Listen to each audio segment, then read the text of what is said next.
Ever wondered how the ancient Israelites conducted their priestly ordination rituals? Well, we're about to journey back in time to explore the intriguing rituals detailed in Leviticus Chapter 8.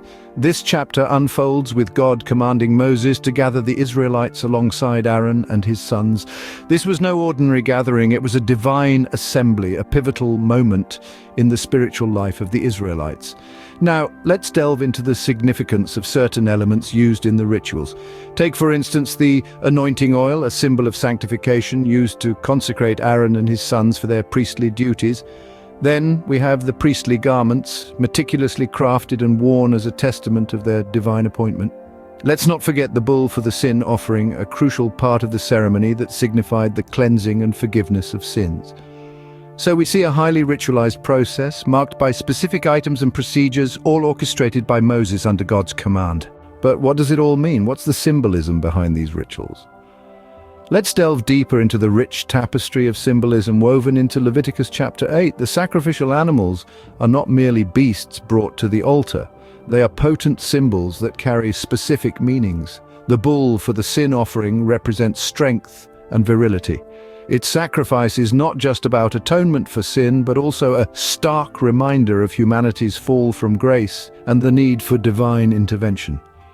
The rams for the burnt offering and the ordination offering are symbols of leadership and authority.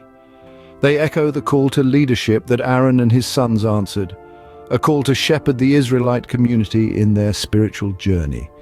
The anointing oil, a fragrant blend of spices and olive oil, is a symbol of the Holy Spirit. Its application signified that Aaron and his sons were set apart, sanctified for a divine purpose.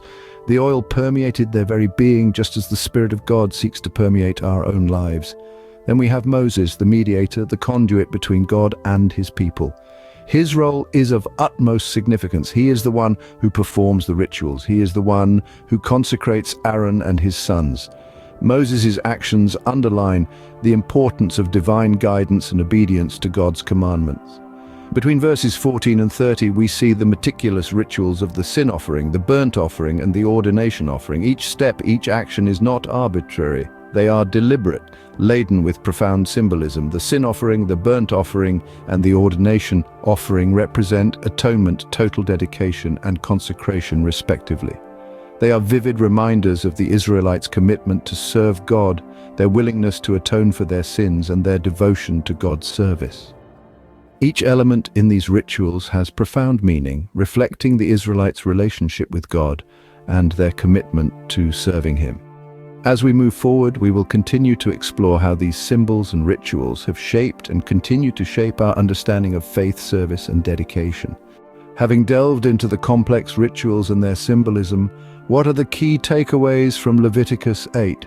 Leviticus 8 is a rich tapestry of ceremonial rites and religious symbolism. At the heart of this chapter, we find God commanding Moses to ordain Aaron and his sons as priests. This ordination is not a casual process, but rather a meticulously detailed sequence of rituals, each with its unique significance. First, there's the ritual of washing, symbolizing purification. Next, the priests are dressed in sacred garments, embodying their new divine roles.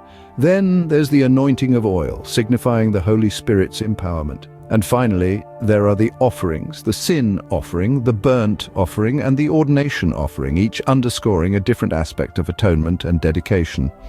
Leviticus 8, then, serves as a detailed guide to the sacred rituals of ordination, offering us a glimpse into the religious life of ancient Israelites and their deep commitment to serving God. One might ask, what relevance does an ancient text like Leviticus 8 have in our lives today? Well, the answer lies in the timeless themes of commitment, service, and sacrifice that are echoed throughout the chapter. These are not just ancient concepts, but principles that we can apply in our daily lives. The rituals outlined in Leviticus 8 serve as a reminder of the importance of dedication and devotion.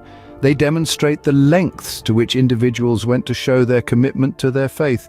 In a world often focused on the self, Leviticus 8 offers an alternative perspective, one that values selflessness and service to others. It encourages us to strive for a deeper understanding and appreciation of faith, not just as a set of beliefs, but as a way of life. While we may not perform these rituals today, understanding Leviticus 8 can deepen our appreciation for the lengths people have gone to express their devotion and commitment to their faith. Are you ready for the next chapter? Just click here to go straight to it.